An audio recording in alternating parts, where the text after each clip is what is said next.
बचपन से ही रीमा एक सपने को संजोए हुए बड़ी हुई थी। उसका ससुराल, एक ऐसा घर जहां वह राजकुमारी की तरह रहेगी, जहां सब उसे बहुत प्यार देंगे, उसकी हर छोटी बड़ी बात की कद्र करेंगे। रीमा ने जब भी ससुराल का सपना देखा, वह उसे किसी परीलोक से कम नजर नहीं आया। सुंदर बाग बगीचे, सजी संवरी हवेली और एक परिवार जहां हर चेहरा मुस्कुराता हुआ मिले। वक्त के साथ रीमा बड़ी हुई और उसके सपनों का ससुराल उसकी सोच से और भी सुंदर होता चला गया। पर जैसे जैसे शादी की बात घर में चलने लगी, एक अजीब सा डर भी उसके मन में बैठने लगा।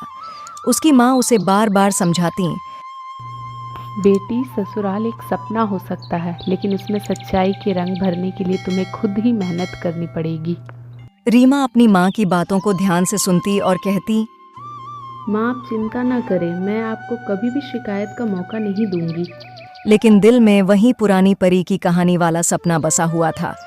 आखिरकार वह दिन आया जब रीमा की शादी की बात पक्की हुई। ससुराल वालों का घर दूर शहर में था और घर वालों के मुताबिक परिवार बहुत ही सभ्य और मधुर स्वभाव का था। शादी का दिन बहुत धूमधाम से बीता। रीमा जब पहली बार अपने ससुराल पहुंची तो उसे देखकर उसकी आंखों में चमक आ गई।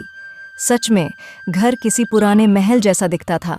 बड़े बड़े दरवाजे, हरे भरे बागान और एक शांति जो उसके दिल को सुकून दे गई।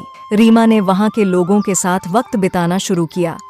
कुछ दिनों तक सबने बहुत प्यार और गर्मजोशी दिखाई, लेकिन धीरे धीरे चीजें बदलने लगीं। उसकी सास, जो पहले बहुत ही स्नेही लगी थीं, अब छोटी छोटी बातों पर शिकायतें करने लगीं। वह कहती, बहू, सुबह का नाश्ता जल्दी उठकर बनाया करो और खाना बनाने से पहले नहाया करो। रीमा ने सोचा, शायद शुरुआत में ऐसा होता है, सब ठीक हो जाएगा। कुछ ही दिनों में रीमा को महसूस हुआ कि उसके ससुराल के लोग उससे बहुत उम्मीदें रखते हैं। उसे सुबह सुबह उठकर पूरे घर का काम करना पड़ता। हर कोई उससे कुछ न कुछ चाहता। कभी सास को चाय चाहिए तो कभी जेठानी के बच्चों की देखभाल करनी होती। रीमा, जो अपने सपनों के ससुराल में नाज नखरों में रहने की उम्मीद कर रही थी, अब खुद को जिम्मेदारियों के बोझ तले दबा हुआ महसूस करने लगी। वह कहती, सपना और हकीकत में बहुत फर्क होता है। मेरा ससुराल मेरे सपनों से बिल्कुल अलग है। परंतु रीमा ने हार मानने का नाम नहीं लिया। उसने मन ही मन कहा, मैंने जो सपना देखा था उसको मैं सच साबित करके रहूंगी।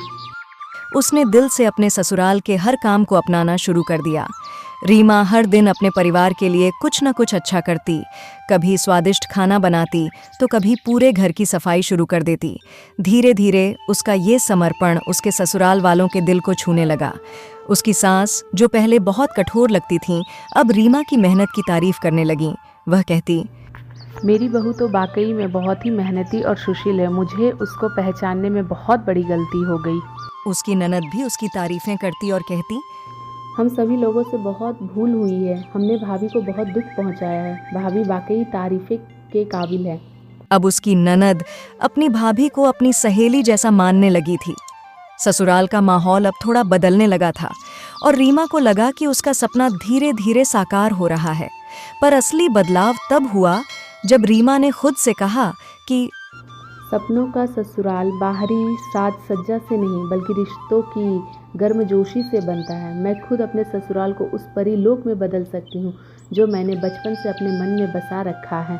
जब उसने रिश्तों में प्यार और समझदारी का रंग भरा तो ससुराल के लोग भी उसकी भावना को समझने लगे। एक दिन रीमा की सास ने उसे अपने पास बुलाया और कहा, रीमा, मैं जानती हूँ कि शुरू में हमने तुम्हें बहुत परेशान किया, पर तुम्हारी मेहनत और प्यार ने हमारे घर को सच में स्वर्ग बना दिया। तुमने इस घर को वैसा बना दिया है जैसा तुमने अपने सपनों में सोचा था। रीमा की आंखों में आंसू आ गए, लेकिन ये आंसू खुशी के थे। उसने अपनी सास के पैर छुए और कहा, माँ, ये घर अब मेरा भी है और इसे खूबसूरत बनाना मेरा भी कर्तव्य है। अब रीमा के ससुराल में वह परी लोक जैसा एहसास था जिसका उसने सपना देखा था। अब वह समझ गई थी कि हर सपना मेहनत, त्याग और प्यार की नींव पर ही साकार होता है। उसने खुद को व्यस्त रखने के लिए घर में ही एक छोटे से बुटीक का काम शुरू करना चाहा। रीमा ने अपने सास ससुर से पूछा, यदि आप लोगों की इजाज़त हो तो मैं बुटीक का काम शुरू करना चाहती हूँ। इस पर उसकी सास बोली, बेटी, ये तुमने बहुत अच्छा सोचा है। तुम काम शुरू करो, हम सदैव तुम्हारे साथ हैं। कपड़े डिजाइन करना उसका शौक था और उसे इस शौक को अपने व्यवसाय में बदलने का मौका मिल गया। सास ससुर भी उसके इस काम में पूरा सहयोग देते। धीरे धीरे रीमा का बुटीक अच्छा चलने लगा। रीमा ने महसूस किया कि सपनों का ससुराल सिर्फ घर की दीवारों के भीतर तक ही सीमित नहीं होता, बल्कि उसमें खुद की पहचान और उसकी खुशियां भी शामिल होती हैं। उसने अपने ससुराल में अपने सपनों को न केवल रिश्तों से जोड़ा, बल्कि अपनी व्यक्तिगत खुशियों और उपलब्धियों को भी उसका हिस्सा बनाया। रीमा की यह कहानी सिर्फ एक सपनों के ससुराल की ही नहीं, बल्कि उस संघर्ष, समझदारी और समर्पण की कहानी है जिससे उसने अपने ससुराल को एक सुखी और समृद्ध परिवार में बदला। उसने यह समझ लिया था कि घर को स्वर्ग बनाने के लिए सिर्फ सपने देखना ही काफ़ी नहीं, बल्कि उन सपनों को साकार करने के लिए अपने दिल से प्रयास करना भी उतना ही ज़रूरी है।